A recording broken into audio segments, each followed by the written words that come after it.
Okay, you guys remember how my review I talked about how I was going through some stuff, so that's why I was gone for a while?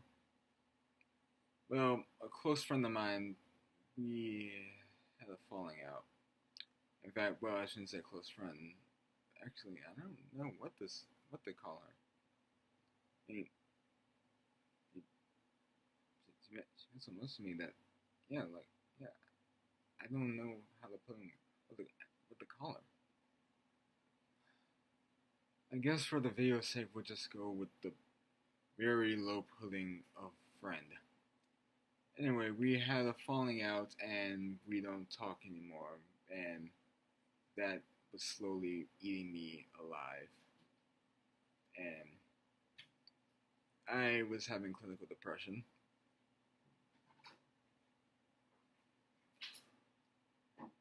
Well, okay, I wouldn't say clinical actually, considering the fact that it wasn't about 2 weeks. But I was showing all the signs of being clinically depressed. I kind of have some background history in psychology, so I can diagnose myself in it. But that's not the reason why I'm doing this video. I'm not doing it for me. I'm not doing it because I went through that. I've gone through it before, and honestly, until now, it's just been another thing for me. I mean, with the autism, the ADHD, the insomnia, the possible bipolarness, and antisocialness, um, it's it may surprise some people, but I can hardly handle a goddamn thing.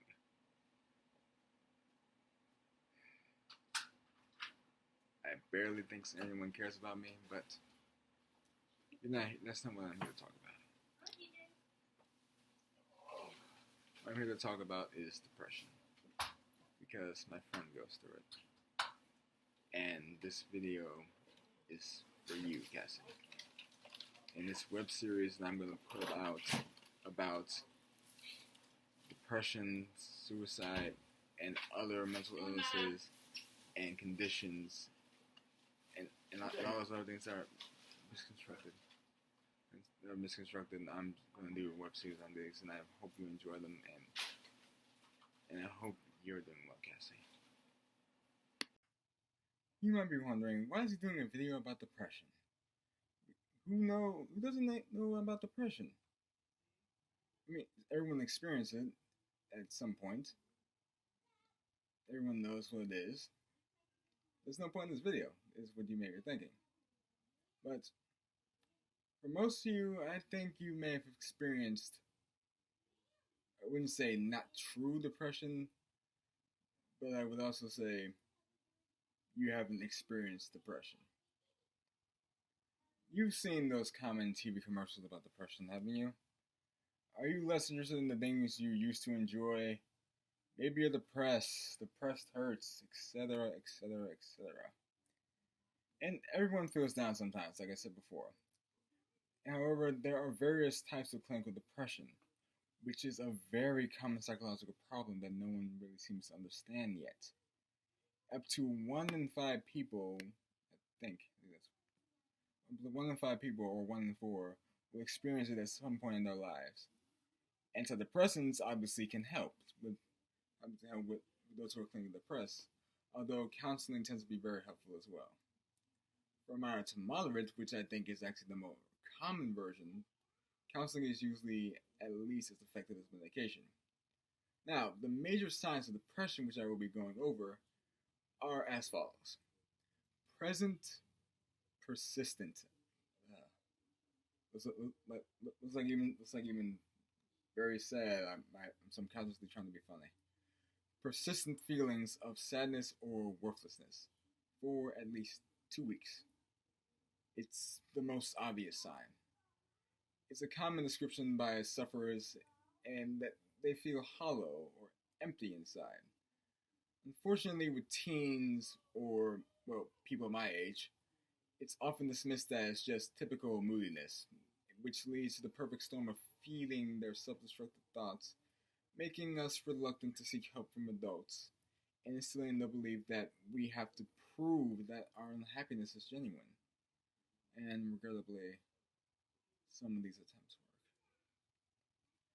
The next one is lack of interest in previously enjoyed activities, or also at least 2 weeks. Another obvious sign. It's actually an extreme sign when the person is trying to enjoy themselves but cannot even feel anxious about their lack of enthusiasm. They may just simply stop participating in their hobbies, and some people may just retreat into their homes altogether or rarely leave the house. For instance, you all know that I was gone for a month from my depression. I've stopped reading my book for my depression. In fact, the only time I really got out of bed for this past month was to go to work. And if I wouldn't get any real consequences outside of being fired and not making money, I wouldn't have gone there either.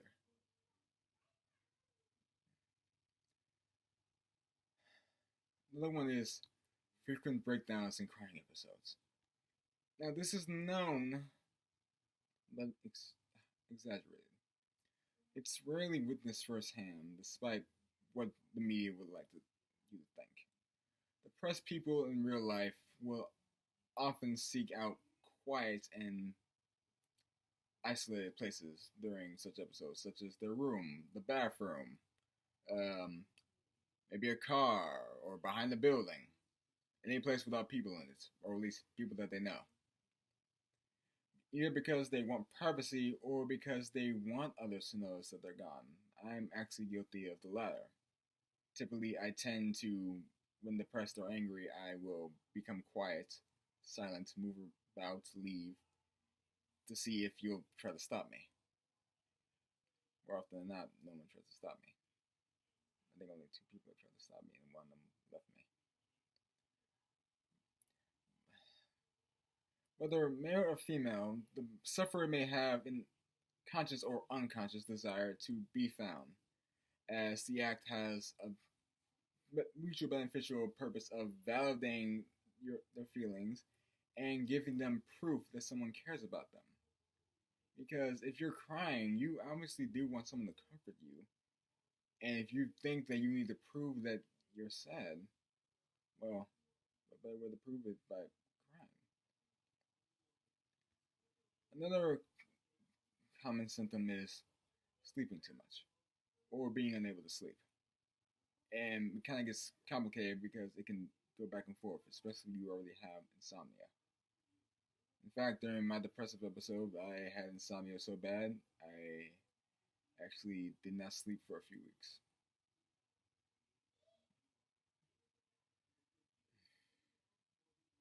I had also insomnia bad once that I didn't sleep for a month while I was back in college.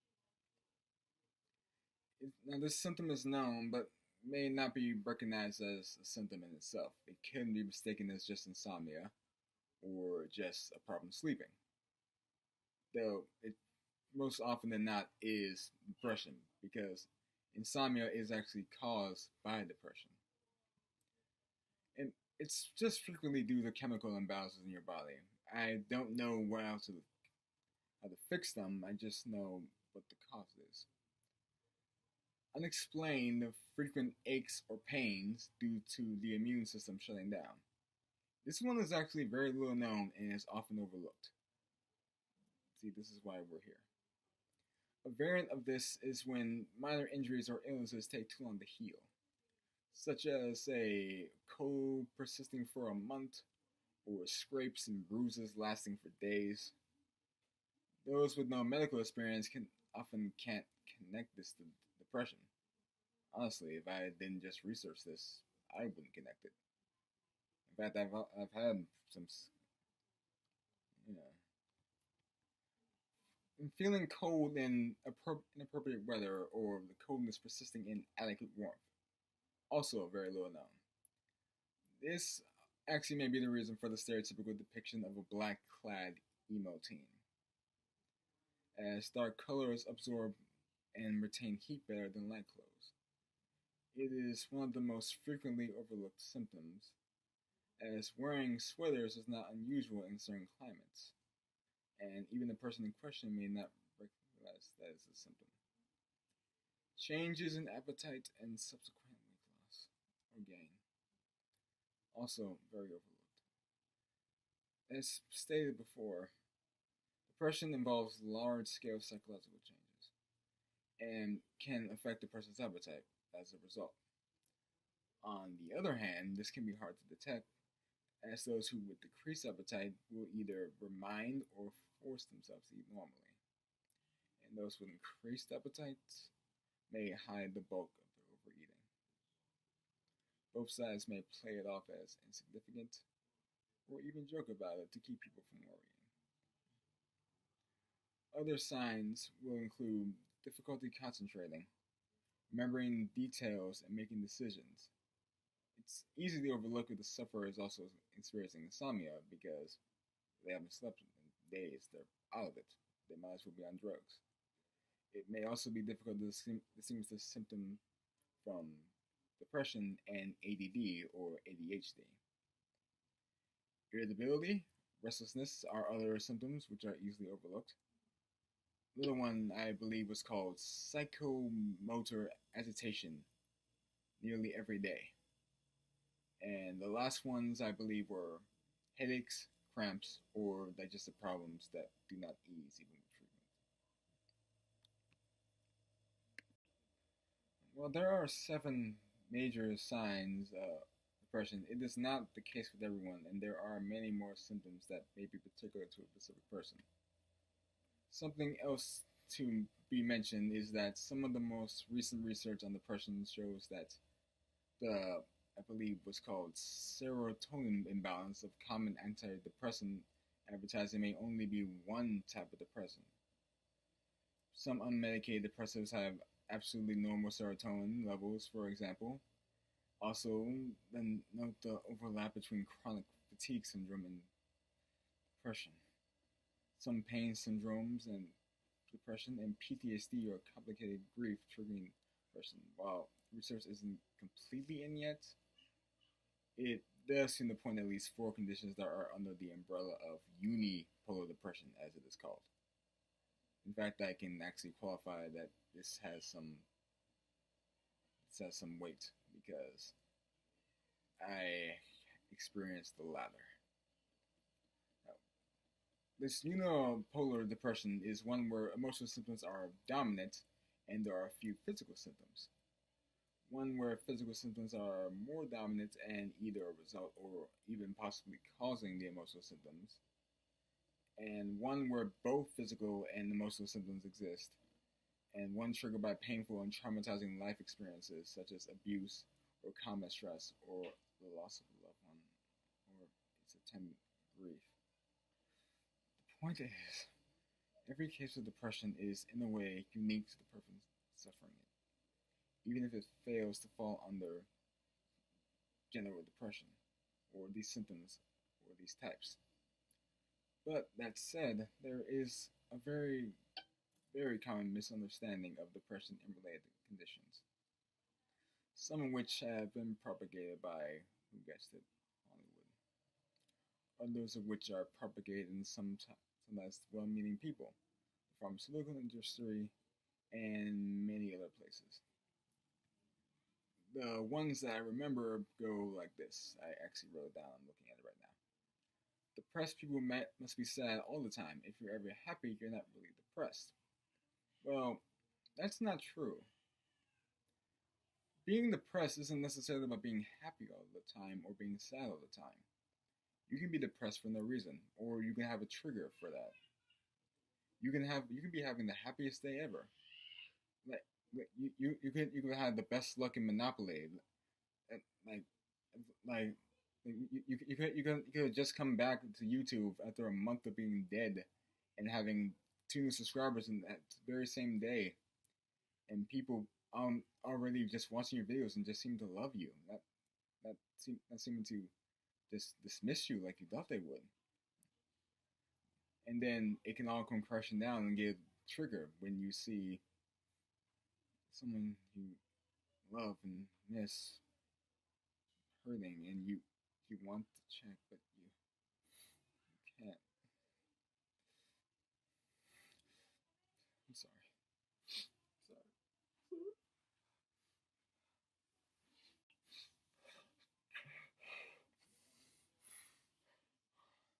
Okay. Okay. I think I'm better.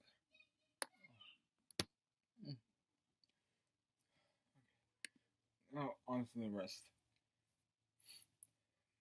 The reality of depression is that sufferers, as I said, have good days as well as bad, and maybe even good weeks or months as well as bad, or good minutes or hours in the middle of bad days. And the reasons why this is depression doesn't mean other mental illnesses or have much common in them. It's this one's another misconception.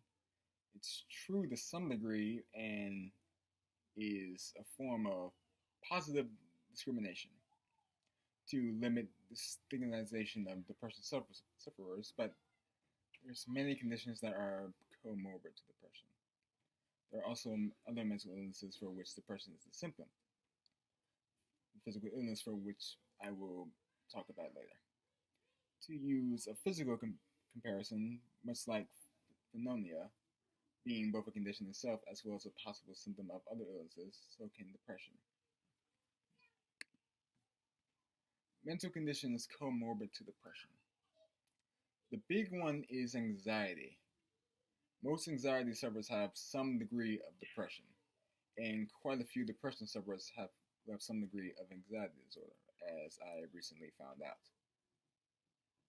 Yeah, I'm pretty sure I have some form of anxiety disorder. The reason is simple. Both seem to originate from imbalances of the same brain chemicals as well as similar environmental triggers and such. Addiction is often also comorbid to depression for the reason that self-medication and sometimes doctor-approved medication for other conditions, big ones here being obviously painkillers, can immediately make a depressed person feel temporarily better, or in the case of bipolar 1 and 2, or some other similar illness, put them into a better cycle. That doesn't necessarily mean such self-medication is bad, but that it must be very carefully watched, as it can easily begin in addition to the means of feeling better, as opposed to understanding that the means as a temporary form of relief or a way of intentionally escaping a bad cycle. Eating disorders can also be comorbid to depression because depression itself changes eating patterns, and an eating disorder may very well result, especially if the depressed person wishes to lose weight and stops eating in order to do so, or alternatively, eats to feel better. And finally, self-injury, also comorbid to depression. It's not generally a suicide attempt, or being an attention whore or emo type stereotype. It's a way to feel or release emotions. It's not a healthy way to do it, but that's why people do it. Another one is mental conditions for which depression is a symptom. Depression is always the direct result of a chemical imbalance or of serotonin in the brain. It's true in some cases, but it's also a huge oversimplification of what can be a very complicated medical condition, because this here can't be simplified. Nothing that goes wrong or right in here can be simplified that easily. A symptom of a physical condition where the imbalance is of something else entirely, or even the result of abuse. This is why anyone suffering from any form of depression needs a thorough physical and mental examination rather than a prescription of whether antidepressant is advertising the most. Just because some of the physical causes can be fatal if left untreated, in the pursuit of it's all in your head. Physical conditions for which depression is a symptom. Treatments consist only of antidepressants and neuroleptics. There are many other options to treat mild to severe depression, and while antidepressants and neuroleptics are one option, they are not the only legitimate option that is used. If you wish to know, I will put them down in the comments below. And I will now talk about adaptations and treatments aside from along with traditional medication. Talk therapy is the biggest one and most important. Some studies have in fact shown talk therapy to be as if not more effective than medication in prolonged remission of depression. If you are moderately to severely depressed, you need to be doing talk therapy along with your medication with an understanding counselor with whom you have a good rapport. If you are mildly to moderately depressed, doing talk therapy alone without medication may be most advisable, because there's no side effects and will not make matters worse before they get better, generally. Lifestyle changes are another option. They can be used in conjunction with talk therapy and/or medication. These can range from leaving an abusive situation or triggering situation or changing one's beliefs or expectations to simpler things such as getting enough rest and exercise, proper nutrition, getting a pet, or developing more satisfying friendships and relationships. One purpose of talk therapy is to guide you in helping make any of these that you may need to make. Alternative medications are possible in cases involving hormonal causes, thyroid hormones, or sex hormones. Another alternative form of medication is the prescribed and monitored use of cannabis, or psychotherapy. I didn't pronounce that right. MDMA, I think it's, or even affiliates. Very experimental at the time and illegal outside of official studies or prescriptions, but some results have been reported in the persons that have been otherwise resistant to traditional antidepressants. Often drugs are used that have no visible connection to the person, seizure meds, so on, that occasionally have mood stabilization as a side effect. Thank you for watching me talk about depression. If I helped you understand more about it, I feel very happy about myself. I feel better about myself than I felt in a few days. I don't feel like I need to be punched anymore. Okay, maybe a little. But honestly, this video isn't about me trying to say I'm sorry, even though I am, or me trying to make amends because she doesn't want to make amends, or any type of underhanded manipulative way. I have several friends who also have depression, who also self-harm, who also have wanted to commit suicide, who also have done several things that, and she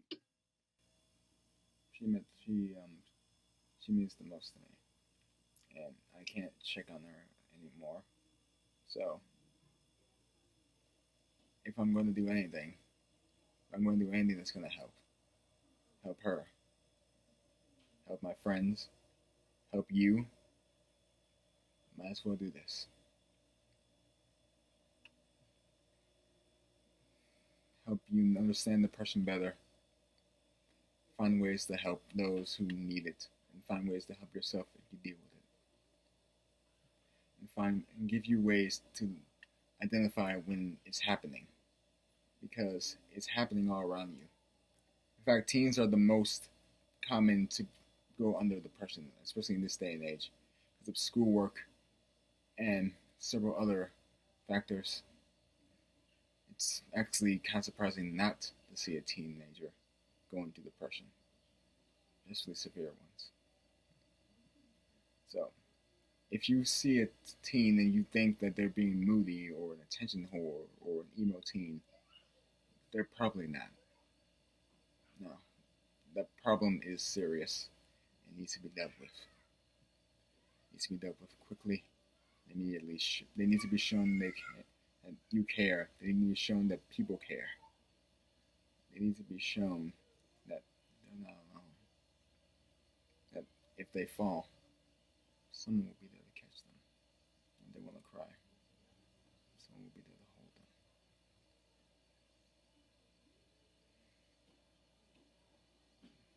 Thank you for watching, and if any of you out there watching suffer from depression, I'm, I want you to know that you're not alone. I know it's cliche, but you're not. You are not alone. There are so many people out there who can help you. There's so many therapists. There are so many people online you can talk to. There's help support groups. You don't have to deal with this alone. You have people in your life who love you, even if you don't think that they do. Trust me, they do. 7 billion people on this planet. There's no way that not at least 10 of them care about you. So, thank you for watching. And Cassie, thank you.